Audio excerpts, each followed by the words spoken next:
Home of the Brave by Catherine Applegate. TV machine. My aunt makes food on the cooking fire. We eat simply with tastes and smells of my home. We talk with the words and sounds I know sweet in my mouth.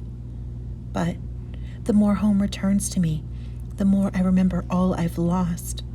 I feel the holes where my mother, my father, my brother should be, my uncle, my aunt's husband, and their other children too. 2 girls, younger than Ganwar. Sometimes it seems to me a hole can be as real and solid as a boulder or a tree. Outside, snowflakes tap at the window like stubborn mosquitoes. I try out the word, snow, then shiver and shake just like Dave. My aunt lets a smile go free. I have to go to work now, she says. What do you mean work? I want to know. Mama helps at a house for old people, Ganwar explains. His mouth is a line. It's not a good place. It's called a nursing home, says my aunt. And they pay me money so I can buy things. It takes a lot of money to live here in America. But it's night, I say, and it's cold. My aunt touches my shoulder. You're a good boy, Keck. You are your mother's child. Mama will be glad to see you, I say. I hope she'll get here soon. My aunt looks at me with questions in her eyes. She glances at Ganwar. He looks away. Don't hope too hard, she says in a whispering voice. And then she puts on her coat and leaves. When she's gone, Ganwar and I watch the TV machine. I'd seen one at the airport and on the flying boat. But this machine has many more stories, more colors, more happy people and mad people. People are dancing and singing and shooting and kissing. So many people. But they still cannot fill the hole in the room. Night. The pillow, like a mound of grass under my head, is good comfort, and the blanket is warm as afternoon sun. But still, I cannot sleep. Ganwar lies without moving, but I know somehow he is not sleeping either. After a while, Ganwar sits on his elbows. He's just a shadow to my eyes. What's the cloth you're holding? He asks. It's from the camp, I say. It's true enough. I don't want to say the whole truth. Are you glad you are here, Ganwar? I ask. He breathes in and out, in and out. This is a good land, he says. There's great freedom here. But even when you travel far, the ghosts don't stay behind. They follow you. You come here to make a new life, but the old life is still haunting you. We don't say anything for a few minutes. Finally, Ganwar speaks. They're all gone, Keck. They're all dead.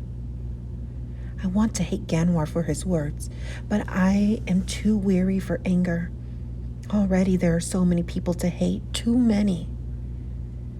Not all, I finally whisper. Not Mama. He sighs. It isn't good to fool yourself. I've learned that much. Hoping isn't foolish, I say. If I can make it all the way here, then anything can happen. He shakes his head. Crazy boy, Ganwar says. Hoping doesn't make a thing true. Remember when you were no taller than my knee and you thought you could talk to cattle?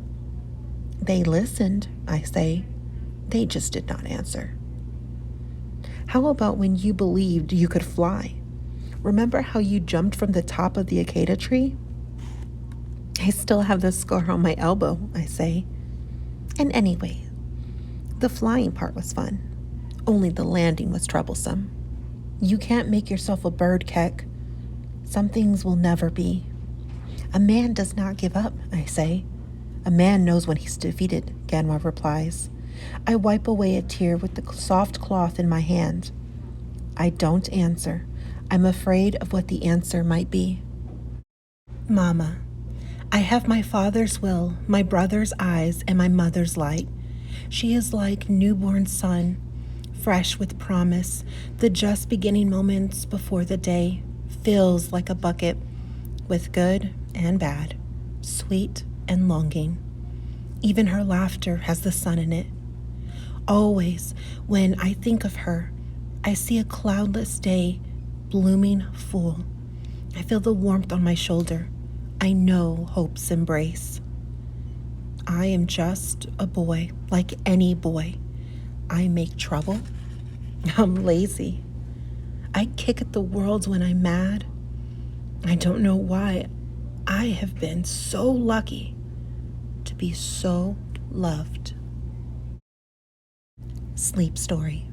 I am on the flying boat, and so it's Dave and Mama and Father and Lowell. People from my village are there, and many cows and a camel and a gazelle. Airplane, Dave says. Try to say it, Keck.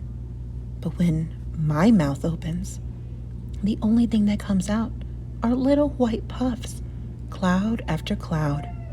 You must try harder, Lowell says. And I give him my best scowl.